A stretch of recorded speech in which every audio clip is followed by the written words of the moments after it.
iPlusന്റെ പുതിയ വീഡിയോയിലേക്ക് എല്ലാവർക്കും സ്വാഗതം. ഇന്ന് നമുക്ക് നോക്കാൻ പോകുന്നത് അക്കൗണ്ടൻസിയുടെ കുറച്ച് MCQ ക്വസ്റ്റ്യൻസും അതിൻ്റെ സൊല്യൂഷനുമാണ്. പഴയ ക്വസ്റ്റ്യൻസ് ആണ്. അതിൻ്റെ ഓരോ ഓപ്ഷൻസും നമുക്ക് നോക്കാം, ഇവാലുവേറ്റ് ചെയ്ത് നോക്കാം. First question, which one of the following statement is true in partnership? Partnership ഫേമിൻ്റെ കാര്യത്തിൽ ഈ തന്നിരിക്കുന്ന 4 ഓപ്ഷനിൽ ഏതാണ് ശരിയെന്നുള്ളതാണ്. First one, in the absence of any provision in the partnership deed only working partner is entitled to remuneration. Partnership ഡീഡിൽ provisions റെമ്യൂണറേഷനെ പറ്റി ഒന്നും പറഞ്ഞിട്ടില്ല, അല്ലെങ്കിൽ പാർട്ട്ണർഷിപ്പ് ഡീഡ് ഇല്ലെങ്കിൽ വർക്കിംഗ് പാർട്ട്ണറിന് മാത്രമേ റെമ്യൂണറേഷൻ കിട്ടത്തുള്ളൂ. വർക്കിംഗ് പാർട്ട്ണറിന് മാത്രമേ റെമ്യൂണറേഷൻ കിട്ടാൻ പറ്റത്തുള്ളൂ. Second option, normal profit earn ചെയ്യുന്ന ഫേം, പാർട്ട്ണർഷിപ്പ് ഫേം, അങ്ങനത്തെ ഫേമിന് ഗുഡ് വിൽ ഇല്ല. Third option, the business of the firm must be carried on by all the partners. ഫേമിൻ്റെ ബിസിനസ് എല്ലാ പാർട്ട്നേഴ്സും ഒരുമിച്ചാണ് നോക്കേണ്ടത്, ബിസിനസ് ക്യാരി ചെയ്യേണ്ടത്. Fourth option, last option, interest on loan given by a partner to a firm shall be paid if there are profit. പാർട്ട്ണർഷിപ്പിലെ partners ഫേമിന് loan കൊടുക്കും. ആ ലോണിന് പാർട്ട്നേഴ്സിന് എന്ത് കിട്ടും? ഇൻട്രസ്റ്റ് കിട്ടും. ആ ഇൻട്രസ്റ്റ് ഫേമിൽ പ്രോഫിറ്റ് ഉള്ളപ്പോഴാണ് ഇൻട്രസ്റ്റ് ഓൺ ലോൺ പാർട്ട്നേഴ്സിന് കൊടുക്കേണ്ടത്. ഈ 4 ഓപ്ഷനിൽ ഒരു ഓപ്ഷനായിരിക്കും പാർട്ട്ണർഷിപ്പിൻ്റെ കാര്യത്തിൽ ട്രൂ ആയിട്ടുള്ളത്. അതേതാണ്? സോ നമുക്ക് ആൻസർ നോക്കാം. ആൻസർ ബി ആണ്. Any firm which earns normal profit has no good will. അതാണ് കറക്റ്റ് ആൻസർ. അപ്പം ഗുഡ് വില്ലിൻ്റെ കാര്യം വേണ്ട, എന്താണ് നമുക്ക് ഗുഡ് വിൽ നോക്കാം. Good will is the ability of a company to generate super profits in the future, that is profit over and above normal profit. ഓപ്ഷനിൽ പറഞ്ഞിരിക്കുന്നത് നോർമൽ പ്രോഫിറ്റ് ഏൺ ചെയ്യുന്ന പാർട്ട്ണർഷിപ്പ് ഫേമിന് എന്തില്ല? ഗുഡ് വിൽ ഇല്ലെന്നാ. അപ്പോൾ good വില്ലിൻ്റെ definition എന്താ? Good will എന്ന് പറഞ്ഞാൽ റെപ്യൂട്ടേഷൻ ഓഫ് ദ ഫേം അല്ലെങ്കിൽ റെപ്യൂട്ടേഷൻ ഓഫ് ദ കമ്പനി. ഒരു ഫേമിൻ്റെ റെപ്യൂട്ടേഷൻ എന്ന് പറയുന്നത് ഗുഡ് വിൽ. ഇവിടെ സൂപ്പർ പ്രോഫിറ്റ് ജനറേറ്റ് ചെയ്യുന്ന ഫേം, സൂപ്പർ പ്രോഫിറ്റ് എന്ന് പറഞ്ഞാൽ എന്താ? നോർമൽ പ്രോഫിറ്റിനെക്കാട്ടിലും കൂടുതലായിട്ട് പ്രോഫിറ്റ് കിട്ടുവാണെങ്കിൽ അതാണ് സൂപ്പർ പ്രോഫിറ്റ്. ഇനി എന്താണ് നോർമൽ പ്രോഫിറ്റ്? നമ്മളൊരു ഫേം അല്ലെങ്കിൽ ഒരു സൊസൈറ്റി, ഒരു മാർക്കറ്റിൽ ബിസിനസ് റൺ ചെയ്യുമ്പം നമ്മളെപ്പോലെ ബിസിനസ്സുള്ള വേറെ കുറേ ഫേം കാണും, അല്ലെങ്കിൽ വേറെ കുറേ കമ്പനി കാണും. അതേ മാർക്കറ്റിലായിരിക്കും, നമ്മൾ വിൽക്കുന്ന അതേ സാധനങ്ങളായിരിക്കും. പക്ഷേ അപ്പം നോർമൽ ഡിമാൻഡും സപ്ലൈയും ഒക്കെ ഇല്ലേ? ഡിമാൻഡും സപ്ലൈക്ക് അനുസരിച്ച് ഒരു പ്രോഫിറ്റ്, നോർമൽ പ്രോഫിറ്റായിട്ട് ആ മാർക്കറ്റ് കാണും. അതിലും കൂടുതൽ പ്രോഫിറ്റബിൾ ആണ്, അതിൽ കൂടുതൽ ലാഭം നമ്മൾ ഉണ്ടാക്കുന്നുണ്ടെങ്കിൽ, നമ്മുടെ ഫേം ഉണ്ടാക്കുന്നുണ്ടെങ്കിൽ അതിൻ്റെ മീനിങ് എന്താണ്? നോർമൽ പ്രോഫിറ്റിനെക്കാട്ടിലും കൂടുതൽ പ്രോഫിറ്റ് നമ്മൾ ഏൺ ചെയ്യുന്നുണ്ട്. അതിനെയാണ് സൂപ്പർ പ്രോഫിറ്റ് എന്ന് പറഞ്ഞിട്ട്. പേര് പോലെ തന്നെ സൂപ്പർ പ്രോഫിറ്റ് ആയിരിക്കും. അപ്പോൾ സൂപ്പർ പ്രോഫിറ്റ് ജനറേറ്റ് ചെയ്യുന്നുണ്ടെങ്കിൽ ആ ഫേമിന് എന്തുണ്ട്? ആ ഫേമിന് ഗുഡ് വിൽ ഉണ്ട്. സോ ഓപ്ഷനിൽ പറഞ്ഞിരിക്കുന്ന any firm which earns normal profit has no good will, ആ സ്റ്റേറ്റ്മെൻറ്റ് അപ്പം ശരിയല്ലേ? ഇനി ഈ സ്റ്റേറ്റ്മെൻറ്റ് വേറെ രീതിയിലും ചോദിക്കാം. Any firm which earns super profit has goodwill എന്ന് പറയാം. ഏതെങ്കിലും ഫേം സൂപ്പർ പ്രോഫിറ്റ് ഏൺ ചെയ്യുവാണെങ്കിൽ ആ ഫേമിന് എന്തുണ്ട്? ഗുഡ് വിൽ ഉണ്ട്. അപ്പം ഈ ഓപ്ഷനിൽ നോർമൽ പ്രോഫിറ്റ് ഏൺ ചെയ്യുന്ന ഫേമിന് ഗുഡ് വിൽ ഇല്ല. സോ അതാണ് റൈറ്റ് ആൻസർ. നമുക്ക് ബാക്കിയുള്ള ഓപ്ഷൻസും കൂടെ ഡിസ്കസ് ചെയ്യാം. ബാക്കിയുള്ള ഓപ്ഷൻസിൽ ആദ്യത്തെ എ എന്ന് പറയുന്ന ഓപ്ഷനിൽ പറയുന്നത് എന്തായിരുന്നു? In the absence of any provision in the partnership deed only working partner is entitled to remuneration കിട്ടാൻ വർക്കിംഗ് പാർട്ട്ണർക്ക് മാത്രമേ പറ്റത്തുള്ളൂ, പാർട്ട്ണർഷിപ്പ് ഡീഡിൽ ഒന്നും പറഞ്ഞിട്ടില്ലെങ്കിൽ. But correct answer, in the absence of partnership ഡീഡിൻ്റെ ആബ്സെൻസിൽ നോ പാർട്ട്ണർ, ഒരു പാർട്ട്ണർക്കും റെമ്യൂണറേഷൻ കിട്ടാൻ പറ്റത്തില്ല. A partner is no entitled എന്നാണ് പറയുന്നത്. അതിൻ്റെ മീനിങ് നോ പാർട്ട്ണർ, ഒരു പാർട്ട്ണർക്കും റെമ്യൂണറേഷൻ കിട്ടാൻ റൈറ്റ് ഇല്ല. സോ ഇവിടെ പറയുന്നത് വർക്കിംഗ് പാർട്ട്ണറിന് കിട്ടാമെന്ന്. വർക്കിംഗ് പാർട്ട്ണർ എന്നല്ല, ഒരു പാർട്ട്ണറിന് കിട്ടാൻ പറ്റത്തില്ല. സോ ആ സ്റ്റേറ്റ്മെൻറ്റ് എന്താണ്? ഫോൾസ് ആണ്. Second, partnership is the relation between person who have agreed to share the profit of a business carried on by all or any of them acting for all. ഇതെന്താണ്? നമ്മുടെ പാർട്ട്ണർഷിപ്പിൻ്റെ ഡെഫിനേഷനാണ്. രണ്ടാമത്തെ ഓപ്ഷനിൽ പറയുന്നത് the business of the firm must be carried on by all partners എന്നായിരുന്നു ക്വസ്റ്റ്യനിൽ പറയുന്നത്. Okay, പക്ഷേ the business of the firm may be carried on by all partners ആണ് റൈറ്റ് ആൻസർ. മേ ബി ആണ്. ക്വസ്റ്റ്യനിൽ എന്തായിരുന്നു പറഞ്ഞത്? മസ്റ്റ് ബി ആയിരുന്നു. പാർട്ട്ണർഷിപ്പ് ഡെഫിനിഷനിൽ പറയുന്നത് പാർട്ട്ണർഷിപ്പ് ഫേം കുറേ പാർട്ട്നേഴ്സ്, കുറേ പേഴ്സൺസ് ചേർന്ന് കൂടി നടത്തുന്ന എന്തിനു വേണ്ടിയിട്ടാണ്? പ്രോഫിറ്റ് ഷെയർ ചെയ്യാൻ വേണ്ടിയിട്ട്. ഈ കിട്ടുന്ന പ്രോഫിറ്റ് ഷെയർ ചെയ്യുമ്പം ഒന്നെങ്കിൽ എല്ലാ പാർട്ട്നേഴ്സും ഒരുമിച്ചായിരിക്കും ബിസിനസ് ക്യാരി ചെയ്യുന്നത്, അല്ലെങ്കിൽ any of them acting four of any of them. അതിൽ ഒരാളോ 2 പേര്, ഇപ്പം 5 പേര് പാർട്ട്നേഴ്സ് ഉണ്ടെങ്കിൽ ചിലപ്പോൾ 2 പേരായിരിക്കും ബിസിനസ് നോക്കുന്നത്. അപ്പം നിർബന്ധമല്ല 5 പേരും ബിസിനസ് നോക്കണമെന്ന് നിർബന്ധമല്ല. അപ്പം മസ്റ്റ് ബി അല്ല, മേ ബി ആണ്. സോ അത് ഓപ്ഷൻസ് വരുമ്പോൾ നമ്മൾ എന്ത് ചെയ്യണം? ഓരോ വേർഡ്സ് ആയിരിക്കും ശ്രദ്ധിക്കേണ്ടത്. പ്രത്യേകിച്ച് ആക്റ്റും ലോയും ഒക്കെ ആകുമ്പോൾ മസ്റ്റ്, മേ, ഷാല് അതൊക്കെ ആയിരിക്കും ശ്രദ്ധിക്കേണ്ടത്. ലാസ്റ്റ് ഓപ്ഷൻ എന്ന് പറയുന്നത് the interest on partners loan. നമ്മുടെ ഓപ്ഷനിൽ പറഞ്ഞിരിക്കുന്ന interest on loan given by a partner to a firm shall be paid if there are profit ഉണ്ടെങ്കിൽ ഇൻട്രസ്റ്റ് ഓൺ ലോൺ കൊടുക്കാവുന്നതാണ്. പ്രോഫിറ്റ് ഉണ്ടെങ്കിൽ മാത്രമല്ല. ഇൻട്രസ്റ്റ് ഓൺ ലോൺ എന്ന് പറഞ്ഞാൽ എന്താ? ഇൻട്രസ്റ്റ് ഓൺ പാർട്ട്നേഴ്സ് ലോൺ എന്ന് പറഞ്ഞാൽ എന്താ? ഇപ്പോൾ ഫേമിന് ഒരു പ്രോഫിറ്റ് കിട്ടി, ഒരു ഫേമിന് ഇൻകം ആൻഡ് എക്സ്പെൻസ് ഉണ്ട്, അത് അതിൻ്റെ ഒരു പ്രോഫിറ്റ്, ഒരു എമൗണ്ട് കിട്ടി. ഇൻട്രസ്റ്റ് ഓൺ ലോൺ മിക്കപ്പോഴും ഒരു സർട്ടൻ പെർസെൻറ്റേജിലായിരിക്കും. ഇപ്പം പാർട്ട്ണർഷിപ്പ് ഡീഡിൽ അത് പറഞ്ഞിട്ടില്ലെങ്കിൽ നോർമലി അത് 6% ആയിരിക്കും. പ്രോഫിറ്റ് ഉണ്ടെങ്കിൽ അതിൻ്റെ 6%. ഈവൻ പ്രോഫിറ്റ് ഇല്ലെങ്കിലും ആക്ട് അനുസരിച്ച്, ഏത് ആക്ട് അനുസരിച്ച്? നമ്മളിപ്പോൾ സംസാരിക്കുന്ന പാർട്ട്ണർഷിപ്പിനെ പറ്റിയല്ലേ? പാർട്ട്ണർഷിപ്പ് ആക്ട് 1932 അനുസരിച്ച് പ്രോഫിറ്റ് ഇല്ലെങ്കിലും, പ്രോഫിറ്റ് ആയാലും ലോസ് ആയാലും ഇൻട്രസ്റ്റ് ഓൺ പാർട്ട്നേഴ്സ് ലോൺ കൊടുത്തിരിക്കണം പാർട്ട്നേഴ്സിന്. സോ ആ ഓപ്ഷന് എന്താണ്? തെറ്റാണ്. അപ്പോൾ ഓപ്ഷനിൽ പറയുന്നത് പ്രോഫിറ്റ് ഉണ്ടെങ്കിൽ കൊടുക്കുക എന്നുള്ളതാണ്. അതാണ് ഫസ്റ്റ് ക്വസ്റ്റ്യൻ. ഇത് പാർട്ട്ണർഷിപ്പുമായിട്ട് ബന്ധപ്പെട്ടായിരുന്നു. ഇവിടെ നമ്മൾ ഗുഡ് വില്ലിനെ പറ്റി ഡിസ്കസ് ചെയ്തു, റെമ്യൂണറേഷനെ പറ്റി ഡിസ്കസ് ചെയ്തു, പിന്നെ ഇൻട്രസ്റ്റ് ഓൺ ലോൺ. ഓക്കെ, ഇത്രയാണ് ഈ ടോപ്പിക്കിൽ നമ്മൾ ഡിസ്കസ് ചെയ്തത്. നമുക്ക് നെക്സ്റ്റ് ക്വസ്റ്റ്യൻ നോക്കാം. അടുത്ത question, which of the following is long term source of finance? ഈ പറഞ്ഞതിൽ ഏതാണ് long term source of finance? Commercial paper, B external commercial borrowing, C factoring, D line of credit. Okay, നിങ്ങൾ guess ചെയ്തിട്ടുണ്ടെങ്കിൽ നമുക്ക് answer നോക്കാം. ഇതിൻ്റെ answer B ആണ്, external commercial borrowing. ഇപ്പോൾ ഈ ക്വസ്റ്റ്യനിൽ പറഞ്ഞിരിക്കുന്നത് ഏതാണ് long term source of finance എന്നാണ്. സോ നമുക്ക് മെയിൻലി ഫിനാൻസിൻ്റെ സോഴ്സിനെ ലോങ് ടേം 2 എണ്ണം ഉണ്ട്. ലോങ് ടേം ഉണ്ട്, ഷോർട്ട് ടേം ഉണ്ട്. ലോങ് ടേം എന്ന് പറഞ്ഞാൽ പേരുമാണ് തന്നെ. ലോങ് എന്താണ്? കുറച്ച് അധികം നാളത്തേക്കുണ്ട്. Can be defined as any financial state instrument with maturity exceeding 1 year. ഒരു വർഷത്തിൽ, ഇത് നോർമലി ആണ് കേട്ടോ, നോർമലി എക്സീഡിങ് 1 year, ഒരു വർഷത്തിൽ കൂടുതൽ മെച്യൂരിറ്റി ഉണ്ടെങ്കിൽ. മെച്യൂരിറ്റി എന്ന് പറഞ്ഞാൽ ഇപ്പം നമ്മൾ ലോൺ എടുക്കുകയാണ്, ബാങ്ക് ലോൺ എടുക്കുകയാണ്. ആ ബാങ്ക് ലോൺ ഇപ്പം 2 വർഷത്തിനുള്ളിൽ അടച്ചു തീർത്താൽ മതി, 1 വർഷത്തിനകം അടച്ചു തീർക്കണം എന്നൊക്കെ ഇല്ല. അതാണ് മെച്യൂരിറ്റി. അപ്പം 1 വർഷത്തിൽ കൂടുതൽ ആണ് ഈ ഫിനാൻഷ്യൽ ഇൻസ്ട്രുമെൻറ്റ് അതിൻ്റെ മെച്യൂരിറ്റി എങ്കിൽ അതെന്താണ്? ലോങ് ടേം ഫിനാൻസ് ആണ്. അപ്പോൾ ലോങ് ടേം ഫിനാൻസിന് കുറച്ച് എക്സാമ്പിൾ ബാങ്ക് ലോൺ ആയിരിക്കാം, ബോണ്ട്, ലീസിങ് ഒക്കെ വരും.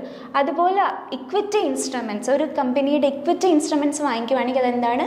ലോങ് ടേം ഫിനാൻസ് ആയിരിക്കും. ലോങ് ടേം ഫിനാൻസ് നോർമലി കുറേ നാളത്തേക്കും ഉള്ളത് കൊണ്ട് തന്നെ നല്ല എമൗണ്ട് ആയിരിക്കും, ഹ്യൂജ് എമൗണ്ട് ആയിരിക്കും. എന്തിനു വേണ്ടിയിട്ടായിരിക്കും? പൊതുവേ ഒരു കമ്പനി അല്ലെങ്കിൽ ഒരു ഫേമിന് എക്സ്പാൻഷനുണ്ട്, പുതിയൊരു ബിസിനസ് തുടങ്ങണം അല്ലെങ്കിൽ പുതിയൊരു യൂണിറ്റ് തുടങ്ങണം. അതിന് നോർമലി ഉണ്ടാകുന്ന പൈസേനെക്കാളും കുറേ അധികം ക്യാഷ് ആവശ്യം വരും. അപ്പം പുറത്തുനിന്ന് സഹായം വാങ്ങിക്കും. അതാണ് അതാണ് കൂടുതലും ലോങ് ടേം ഫിനാൻസിങ് യൂസ് ചെയ്യുന്നത്. ഒന്നെങ്കിൽ എക്സ്പാൻഷന് വേണ്ടിയിട്ട്, അല്ലെങ്കിൽ പുതിയ എന്തെങ്കിലും പ്രോസസ്സ് ഓഫ് പ്രൊഡക്ഷനൊക്കെ തുടങ്ങാൻ വേണ്ടിയിട്ടൊക്കെ ആയിരിക്കും. ആൻഡ് ഷോർട്ട് ടേം ഫിനാൻസ് എന്ന് പറഞ്ഞാൽ ഇത് 1 yearന് കൂടുതലാണ് ലോങ് ടേം എങ്കിൽ ഷോർട്ട് ടേം ഫിനാൻസ് എന്തായിരിക്കും? Normally less than A year ആയിരിക്കും, 1 വർഷത്തിൽ താഴെ ആയിരിക്കും. ഓക്കെ, അതിനെ also known as, okay, short term finance is also known as working capital financing. ഇത് ഓർത്തിരിക്കണം. വർക്കിംഗ് ക്യാപിറ്റൽ ഫിനാൻസ് എന്ന് എവിടെ കേട്ടാലും അതിൻ്റെ ഓർക്കേണ്ട ഒരു ടേം എന്തായിരിക്കും? ഷോർട്ട് ടേം ഫിനാൻസ് ആയിരിക്കും. വർക്കിംഗ് ക്യാപിറ്റൽ അല്ലെങ്കിൽ ഷോർട്ട് ടേം ഈ ഡേ ടു ഡേ ആക്ടിവിറ്റീസിന്, ഓരോ ദിവസം നടക്കുന്ന പ്രോസസ്സിന്, പ്രൊഡക്ഷനൊക്കെ ആവശ്യമുണ്ടായ കാശിനെയാണ്, അല്ലെങ്കിൽ ആ ഒരു മെയിൻലി വർക്കിംഗ് ക്യാപിറ്റൽ റിക്വയർമെൻറ്റ്സ് എന്നും ഒക്കെ പറയുന്നത് അതിനെയാണ്. ഓക്കെ, കുറച്ച് നാളത്തേക്ക് ഒരു പെട്ടെന്നുള്ള ആവശ്യങ്ങളായിരിക്കും, ഷോർട്ട് ടേം നീഡ്സ് ആയിരിക്കും. അതിൻ്റെ കുറേ എക്സാമ്പിൾസ് ഷോർട്ട് ടേം ഫിനാൻസിൻ്റെ എക്സാമ്പിൾസ് ആണ് കൊമേഴ്ഷ്യൽ പേപ്പർ. കൊമേഴ്ഷ്യൽ പേപ്പർ എന്ന് പറയുന്നത് ഷോർട്ട് ടേം ഡെറ്റ് ഇൻസ്ട്രുമെൻ്റ് ആണ്. എന്താണ്? ഷോർട്ട് ടേം ഡെറ്റ് ഇൻസ്ട്രുമെൻ്റ് ആണ് എക്സാമ്പിൾ. നമ്മുടെ ഓപ്ഷനിലുള്ളതാണ് commercial paper, external commercial borrowing, factoring, line of credit. Commercial paper short term instrument, debt instrument ആണ്. ഫാക്ടറിങ് എന്ന് പറഞ്ഞാൽ financial transaction to meet short term needs. അതും short term ആണ്.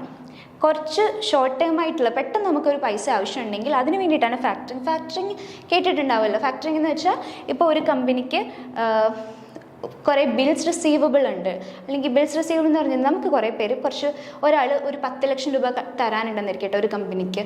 പക്ഷേ അത് അടുത്ത മാസമേ തരുള്ളൂ. നമുക്കിപ്പോൾ ഈ കമ്പനിക്ക് 10 ലക്ഷം രൂപ അല്ലെങ്കിൽ കുറച്ച് കാശിൻ്റെ ആവശ്യമുണ്ട്. അപ്പോൾ എന്ത് ചെയ്യും? അത് ബിൽസ് റിസീവബിൾ അടുത്ത മാസമല്ലേ കിട്ടത്തുള്ളൂ. നമ്മൾ വേറൊരു കമ്പനി, അങ്ങനെ ഏതെങ്കിലും കമ്പനി ഉണ്ടെങ്കിൽ ഈ കമ്പനിയെ സമീപിച്ച് കഴിഞ്ഞാൽ ബിൽസ് റിസീവബിൾ കൊടുക്കുമ്പം നമുക്ക് തരാനുള്ളവരുടെ ബിൽസ് റിസീവബിൾ എന്ന് പറഞ്ഞാൽ തരാനുള്ളവരുടെ ഒരു ബിൽസ് റിസീവബിൾ നമ്മുടെ കയ്യിലുണ്ടെങ്കിൽ അവർ നമുക്കായിരിക്കും പൈസ തരുന്നത്. ഈ ബിൽസ് റിസീവബിൾ നമ്മൾ വേറെ കമ്പനിക്ക് കൊടുക്കുകയാണ്. അതിന് ഒരു ഫാക്ടർ എമൗണ്ട് കാണും. 10 ലക്ഷം രൂപയുടെ ബിൽസ് റിസീവബിൾ ആണ്, അടുത്ത മാസമേ കിട്ടത്തുള്ളൂ.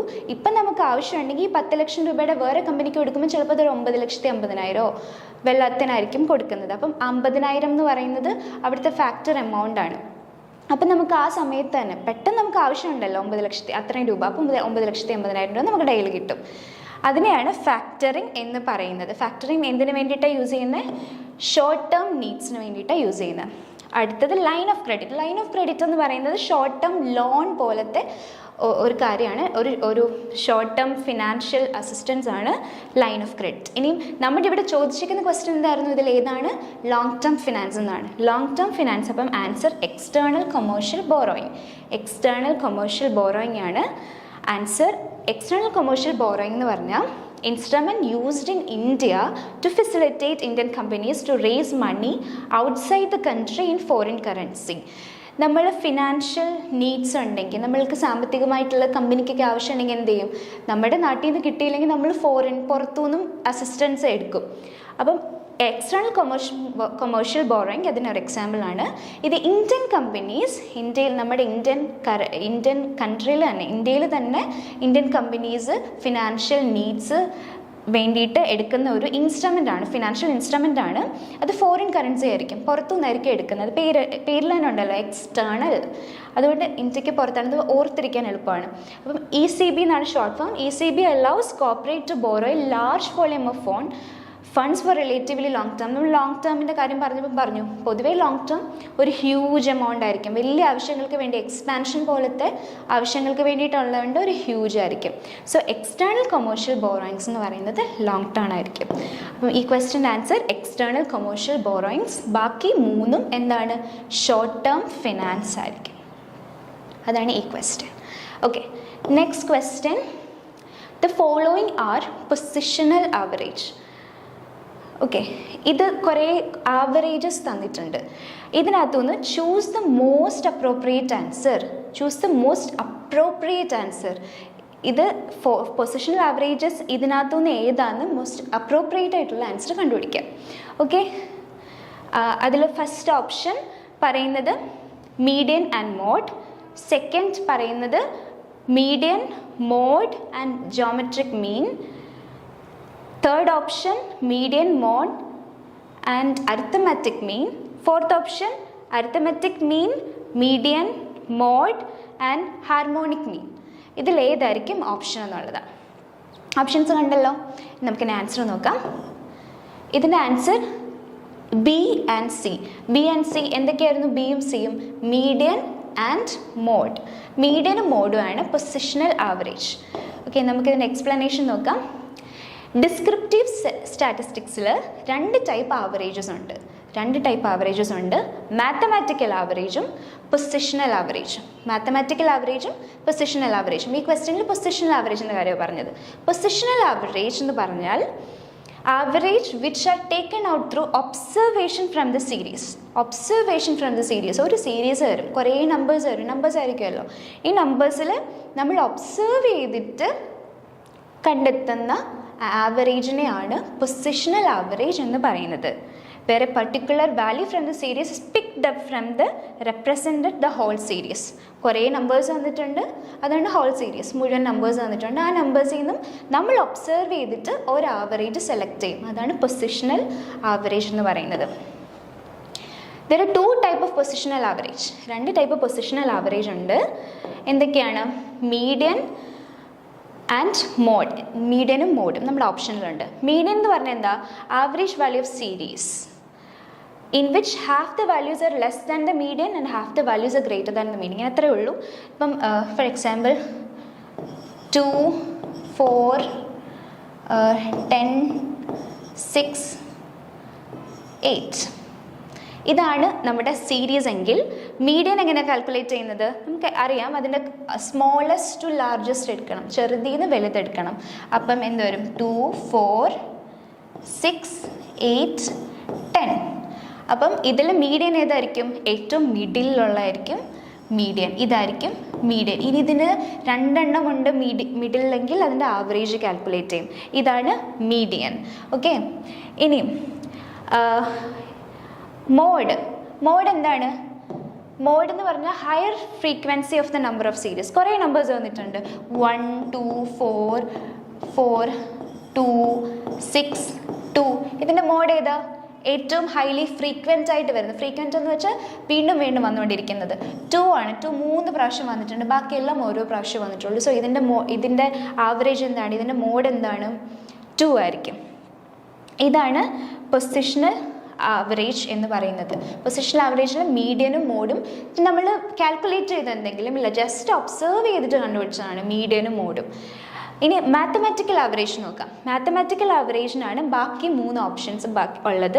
അരിത്തമാറ്റിക് മീൻ, ജിയോമെട്രിക് മീൻ, ഹാർമോണിക് മീൻ. അരിത്തമാറ്റിക് മീൻ എങ്ങനെ കാൽക്കുലേറ്റ് ചെയ്യുന്നത്? കുറേ സീരീസ് വരും, അത് അതിൻ്റെ സം ടോട്ടൽ കണ്ടുപിടിക്കും. ഇപ്പം 4, 10, 8, 2 ഇതിൻ്റെ സം ടോട്ടൽ എത്ര? 24. ഈ 24 ആണെങ്കിൽ 24 ഡിവൈഡഡ് ബൈ 4 ആയിരിക്കും ഇതിൻ്റെ അരിത്തമാറ്റിക് മീൻ എന്ന് പറയുന്നത്. സം ടോട്ടൽ ഓഫ് നമ്പർ, ഈ നമ്പറിൻ്റെ സം എടുക്കും, ആ സം ഇവിടെ എഴുതും. സം ഡിവൈഡഡ് ബൈ നമ്പർ, എത്ര നമ്പേഴ്സ് ഉണ്ട്?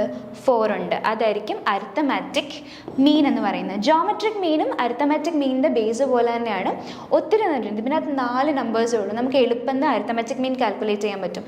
ജോമെട്രിക് മീൻ ഒരുപാട് ഡേറ്റ ഉണ്ടെങ്കിൽ ഈ കാൽക്കുലേഷൻ പറ്റത്തില്ല, അപ്പോൾ ഇക്വേഷൻ്റെ ആവശ്യം വരും. സോ ഇക്വേഷൻ ഉപയോഗിച്ചിട്ടായിരിക്കും ജോമെട്രിക് മീൻ കാൽക്കുലേറ്റ് ചെയ്യുന്നത്. ലാസ്റ്റ് വൺ ഹാർമോണിക് മീനും റേഷ്യോസും ഒക്കെ കാൽക്കുലേറ്റ് ചെയ്യാൻ ഉപയോഗിക്കുന്ന ഒരു മാത്തമാറ്റിക്കൽ ആവറേജ് ആയിരിക്കും. മാത്തമാറ്റിക്കൽ ആവറേജിൽ എന്തായിരിക്കും? ഇങ്ങനെ കുറേ കാൽക്കുലേഷൻസ് ആണ്. ആവറേജ് കണ്ടുപിടിക്കുന്നത് കാൽക്കുലേഷൻ ആയിരിക്കും. സോ ക്വസ്റ്റ്യൻ പൊസിഷണൽ ആവറേജ് ആയിരുന്നു. അപ്പോൾ ഏതൊക്കെയാണ് positional average? Median and mode. അപ്പോൾ ഈ ക്വസ്റ്റ്യനിലൂടെ ഇനി അടുത്ത തവണ ചോദിക്കുന്നത് മാത്തമാറ്റിക്കൽ ആവറേജ് ആയിരിക്കും. അപ്പോൾ മാത്തമാറ്റിക്കൽ ആവറേജ് അപ്പോൾ ഏതൊക്കെയാണ് നമ്മൾ നോക്കിയത്? Arithmetic mean, geometric mean and harmonic mean. Okay, next question.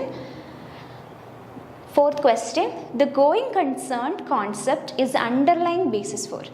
ഇതിൽ 4 ഓപ്ഷൻ തന്നിട്ടുണ്ട്. ഈ 4 ഓപ്ഷനിൽ ഒരു കാര്യത്തിൻ്റെ കോൺസെപ്റ്റ് എന്ന് പറയുന്നത്, ഓരോ ഓപ്ഷൻ്റെ കോൺസെപ്റ്റ് എന്ന് പറയുന്നത് ഗോയിങ് കൺസേൺ ആയിരിക്കും. First one, disclosing the market value of security. Second, consolidating the account of subsidiary company with those of parent companies. Third, depreciating fixed asset over their useful lifes. Fourth, disclosing the sales and other operating information in the income statement. Okay, ഇതിൻ്റെ answer നമുക്ക് നോക്കാം. ഇതിൻ്റെ answer option 3 ആണ്. Depreciating fixed asset over their useful life. Okay, ഇതിൻ്റെ explanation നോക്കാം. Question ചോദിക്കുന്നത് going concern concept ആയിരിക്കും ആണ്. ഗോയിങ് കൺസേൺ കോൺസെപ്റ്റ് എന്ന് പറഞ്ഞാൽ എന്താ? ഇതൊരു അക്കൗണ്ടിങ് കോൺസെപ്റ്റാണ്. നമ്മൾ അക്കൗണ്ട്സിൻ്റെ ബേസിസ് പഠിക്കുമ്പോൾ പഠിച്ചാണ് അക്കൗണ്ടിങ് കോൺസെപ്റ്റാണ്. അക്കൗണ്ടിങ് കോൺസെപ്റ്റിൻ്റെ എന്താണ് അസ്യൂം ചെയ്യുന്നത്? Entity will remain in business for the foreseeable future.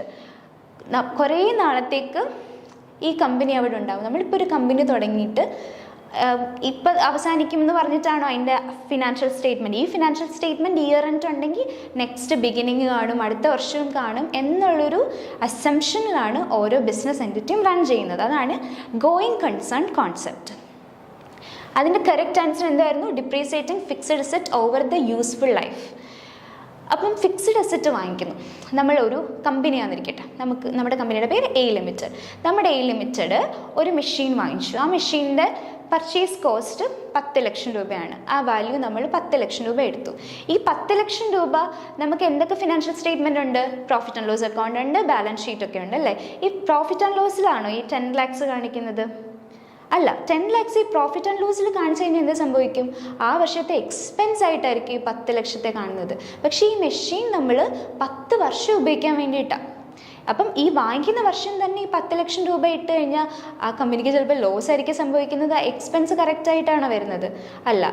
Going concern concept അനുസരിച്ച് എന്താ, ഈ കമ്പനി എന്തായാലും ഇനിയും കുറേ വർഷത്തേക്കുണ്ട്. അപ്പം 10 വർഷത്തേക്ക് ഒബ്വിയസ്ലി കാണും. 10 വർഷം ഉപയോഗിക്കാൻ പറ്റുന്ന മെഷീനാണെങ്കിൽ ഈ 10 ലക്ഷത്തിന് ഇപ്പോൾ സിമ്പിൾ കാൽക്കുലേഷൻ, ഡിപ്രീസിയേഷൻ്റെ കാൽക്കുലേഷൻ നമുക്കറിയാലോ. സ്ട്രേറ്റ് ലൈൻ മെത്തേഡ് ഉണ്ട്, റിട്ടേൺ ഡൗൺ വാല്യൂ മെത്തേഡ് ഉണ്ട്. അപ്പോൾ ഓരോ മെത്തേഡ് അനുസരിച്ചായിരിക്കും കാൽക്കുലേറ്റ് ചെയ്യുന്നത്. അപ്പോൾ 10 വർഷത്തേക്ക് എന്ത് ചെയ്യും? ഓരോ വർഷവുമായിട്ട് അലോട്ട് ചെയ്യും. അതിനെയാണ് ഡിപ്രീസിയേഷൻ എന്ന് പറയുന്നത്. അങ്ങനെ ഡിപ്രീസിയേഷൻ കാണിക്കുന്നത്, അപ്പോൾ ഡിപ്രീസിയേഷൻ എവിടെ പോവും? പ്രോഫിറ്റ് ആൻഡ് ലോസ് അക്കൗണ്ടിൽ പോവും. അസറ്റിൻ്റെ 10 lakh എന്നുള്ളത് എന്തായിരിക്കും? നമ്മുടെ അസറ്റാണ്. അതെവിടെ കാണിക്കും? ഫിനാൻഷ്യൽ സ്റ്റേറ്റ്മെൻറ്റിൽ, ബാലൻസ് ഷീറ്റിൽ കാണിക്കും. ഈ കോൺസെപ്റ്റ് എന്തുകൊണ്ടാണ് ഇങ്ങനെ ഡിപ്രീസിയേഷൻ കാണിക്കുന്നത്? 10 വർഷം കാണിക്കുക. ഇപ്പം ആദ്യത്തെ വർഷം അപ്പോൾ 1 ലക്ഷം ആയിരിക്കും ചിലപ്പോൾ കാണിക്കണേ. ബേസ്ഡ് ഓൺ ആ ഏത് മെത്തേഡാണ്, SLM ആണോ WDV ആണോ, ഏത് മെത്തേഡാണ് ഡിപ്രീസിയേഷൻ ഫോളോ ചെയ്യുന്നതിനനുസരിച്ചിരിക്കും. അതിനനുസരിച്ച് ഡിപ്രീസിയേഷൻ കൊടുത്തു വരും. അപ്പോൾ ഇത് ഏത് കോൺസെപ്റ്റാണ്? Going concern. രണ്ടാമത്തെ ഓപ്ഷൻ എന്തായിരുന്നു? Disclosing the market value of security. അതൊരു ഡിസ്ക്ലോഷർ റിക്വയർമെൻ്റ് ആണ്. Next, consolidating the accounts of subsidiary company with those with parents company. ഇപ്പം കമ്പനിക്ക് ഒരു കമ്പനി ഉണ്ട്, എ ലിമിറ്റഡ്. ആ കമ്പനി ഒരു certain percentage of shares B ലിമിറ്റഡിൻ്റേത് ഹോൾഡ് ചെയ്യുന്നുണ്ട്, ഷെയർ ഹോൾഡർ ആണ്. അല്ലെങ്കിൽ ബി ലിമിറ്റഡിൻ്റെ വോട്ടിംഗ് റൈറ്റ്സ് എ ലിമിറ്റഡ് ഉണ്ടെങ്കിലൊക്കെ സബ്സിഡറി കമ്പനിയാകും. അപ്പോൾ സബ്സിഡറി കമ്പനിയും രണ്ടും രണ്ട് കമ്പനിയാണ്. ഇപ്പോൾ എ ലിമിറ്റഡും ബി ലിമിറ്റഡ് ആണെങ്കിൽ എ ലിമിറ്റഡും ബി ലിമിറ്റഡും രണ്ട് പേരും ഫിനാൻഷ്യൽ സ്റ്റേറ്റ്മെൻറ്റ് പ്രിപ്പയർ ചെയ്യണം. പക്ഷേ അതുപോലെ ഇൻഡേസും ASM അക്കൗണ്ടിങ് സ്റ്റാൻഡേർഡും ഇന്ത്യൻ അക്കൗണ്ടിങ് സ്റ്റാൻഡേർഡിൻ്റെയും ബേസിൽ കൺസോളിഡേറ്റഡ് അക്കൗണ്ടിങ് കൂടെ എന്ത് ചെയ്യണം? അക്കൗണ്ട്സും കൂടെ പ്രിപ്പയർ ചെയ്യണം. അപ്പം കൺസോളിഡേറ്റും ചെയ്യേണ്ടത് കൺസോളിഡേറ്റഡ് അക്കൗണ്ടിങ്, അതിന് അക്കൗണ്ടിങ് സ്റ്റാൻഡേർഡ്സ് ഉണ്ട്. Last one, disclosing the sale and operating information. Income സ്റ്റേറ്റ്മെൻറ്റിൽ, അതായത് പ്രോഫിറ്റ് ആൻഡ് ലോസിലൊക്കെ സെയിൽസ് നമ്മൾ കാണിക്കുവാണെങ്കിൽ അതേതായിരിക്കും? അത് റവന്യൂ റെക്കഗ്നീഷൻ ആയിരിക്കും. ഓക്കെ, അതാണ് തേർഡ് ക്വസ്റ്റ്യൻ. ഗോയിങ് കൺസേൺ കോൺസെപ്റ്റിൽ അപ്പോൾ വരുന്നത് ഡിപ്രീസിയേഷൻ്റെ വാല്യൂ അസറ്റിൽ വരുന്നതാണ്. ഓക്കെ, ഇനി അഞ്ചാമത്തെ ക്വസ്റ്റ്യൻ EOQ കണ്ടുപിടിക്കാനാണ്, എക്കണോമിക് ഓർഡർ ക്വാണ്ടിറ്റി. അവിടെ ക്വസ്റ്റ്യനിൽ എന്തൊക്കെ തന്നിട്ടുണ്ട്? മന്ത്ലി കൺസപ്ഷൻ തന്നിട്ടുണ്ട്. 1350 യൂണിറ്റ്സ്, 20 per യൂണിറ്റ് ആണ് ഒരു യൂണിറ്റിൻ്റെ പ്രൈസ്. എക്കണോമിക് ഓർഡർ ക്വാണ്ടിറ്റി ആണ് കണ്ടുപിടിക്കേണ്ടത്. ഓർഡറിങ് കോസ്റ്റ് 2400 ഉണ്ട്. Cost of inventory 30% of the price paid. എന്നിട്ട് ഓപ്ഷൻസും ഉണ്ട്. ഈ വീഡിയോ കുറച്ച് പോസ് ചെയ്തിട്ട് കാൽക്കുലേറ്റ് ചെയ്യാം ഇക്വേഷൻ വെച്ചിട്ട്. അപ്പം ഏത് ഓപ്ഷനാണ് വരുന്നതെന്ന് നോക്കാം. ആൻഡ് എക്കണോമിക് ഓർഡർ ക്വാണ്ടിറ്റി, അതിൻ്റെ ഡെഫിനിഷൻ എന്താണ്? എക്കണോമിക് ഓർഡർ ക്വാണ്ടിറ്റി എന്ന് പറയുന്നത്, order quantity a company should purchase to minimise inventory cost such as holding, shortage and order cost. ഇപ്പം നമുക്ക് ഒത്തിരി ഓപ്ഷൻസ് ഉണ്ട്. ഒരു കമ്പനിക്ക് കുറേ പ്രോഡക്ട്സ് വാങ്ങിക്കാൻ പറ്റും, ഓരോ എമൗണ്ട് വീതം. ചിലപ്പോൾ 1000 യൂണിറ്റ് ഒരു തവണ വാങ്ങിക്കാൻ പറ്റും, അടുത്ത തവണ 2000 വാങ്ങിക്കാൻ പറ്റും. എത്ര യൂണിറ്റ് തവണ വെച്ച് വാങ്ങിക്കുമ്പോഴായിരിക്കും കോസ്റ്റ്, കമ്പനിക്ക് ഉണ്ടാകുന്ന കോസ്റ്റൊക്കെ മിനിമം ആവുന്നത്. ഇപ്പോൾ ഇത്രയേ ഉള്ളൂ. നമ്മൾ ചില സമയത്ത് സോപ്പൊക്കെ വാങ്ങിക്കാൻ നേരത്തെ ഒരു സോപ്പിൻ്റെ വില 10 രൂപയാണ്. 4 സോപ്പ് എടുത്തു കഴിഞ്ഞാൽ 36 രൂപ ആവത്തുള്ളെങ്കിൽ 4 രൂപ നമുക്ക് എന്താണ്? ലാഭമാണ്. അതേ ബേസിലാണ്. അപ്പം എത്ര എണ്ണം വീതം വാങ്ങിക്കഴിഞ്ഞാൽ എങ്ങനെയൊക്കെ ലാഭം കിട്ടും എന്നുള്ളതാണ് എക്കണോമിക് ഓർഡർ ക്വാണ്ടിറ്റി എന്ന് പറയുന്നത്. ഓക്കെ, ഇതിൻ്റെ ആൻസർ നോക്കാം. ഇതിൻ്റെ ആൻസർ 3600 ആണ്. ഇതിൻ്റെ ഇക്വേഷൻ എന്ന് പറയുന്നത് EOQ എങ്ങനെ കാൽക്കുലേറ്റ് ചെയ്യുന്നത്? EOQ square root of 2AD into OC divided by CC. ഇതിൽ ഓരോന്ന് എന്താണെന്ന് നോക്കാം. AD എന്ന് പറഞ്ഞാൽ ആനുവൽ ഡിമാൻഡ്, OC എന്ന് പറഞ്ഞാൽ ഓർഡറിങ് കോസ്റ്റ്, CC എന്ന് പറഞ്ഞാൽ ക്യാരിയിങ് കോസ്റ്റ്. അപ്പം ഈ ക്വസ്റ്റ്യനിൽ നമുക്കിതെല്ലാം എന്ത് തന്നിട്ടുണ്ട് ഓർഡറിങ് കോസ്റ്റ് തന്നിട്ടുണ്ട്,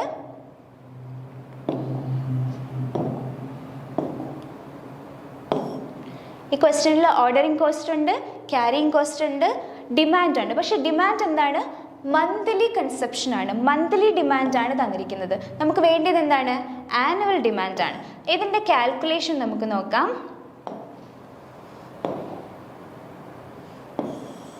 ഓക്കെ, ആനുവൽ ഡിമാൻഡാണ് കാൽക്കുലേറ്റ് ചെയ്യേണ്ടത് ഇക്വേഷൻ വെച്ചിട്ട്.